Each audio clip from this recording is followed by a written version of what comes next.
யாரை ஏமாத்துறீங்க நீங்க? என்ன தமிழை வளர்த்தீங்க நீங்க? கலைஞர் வாழ்க, பெரியார் வாழ்க, அண்ணா வாழ்கன்னு அவங்கள தான் வளர்த்துருக்கீங்க, தமிழை வளர்க்கல நீங்க. தமிழுக்காக பாடுபட்டவங்க எவ்வளோ பேர் இருக்காங்க இங்க, அவங்களுக்குலாம் நீங்க என்ன பண்ணீங்க?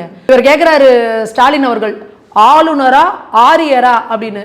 ஆரியர்னா நீங்க என்ன சொல்றீங்க? வடக்குலேருந்து வந்தவங்களாம் ஆரியருங்கிறீங்க. அப்போ நீங்க கூட்டணி வச்சிருக்கீங்களா காங்கிரஸ் கூட வடக்குல? ராகுல் காந்தி, மம்தா பானர்ஜி இவங்களாம் ஆரியர் இல்லையா? அப்ப அவங்க ஆரியர் தானே. ஆரியர் கூட ஏன் கூட்டணி வைக்கிறீங்க? நீ கிறிஸ்தவன் சொல்லிக்கிட்டு பாத பூஜை ஏன் பண்ற? ஏதோ ஒண்ணுதான் இருக்கணும். அப்போ அந்த பச்சவந்தி தனமா இருக்கக்கூடாது. இங்க போனா அப்படி, அங்க வந்தா அப்படி. அப்போ பச்சவந்தி தானே நீ? அதை தைரியமா சொல்லலாம் இல்லையா? ஒரு துணை முதலமைச்சர் பச்சவந்தியாய் இருப்பது நல்லதல்ல.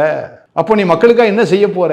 2009 திமுக ஆட்சி கலைஞர் முதல்வராக இருக்கும் போது அந்த பொது சிவில் சட்டத்தை அமல்படுத்திட்டார். எப்படி தெரியுமா? கட்டாய பதிவு திருமண சட்டம்னு ஒரு கொண்டு வந்தார். அதாவது பிஜேபி நேரடியா ஒரு பொது சிவில் சட்டம் கொண்டு வரணுன்றார். இவர் என்ன பண்றாரு?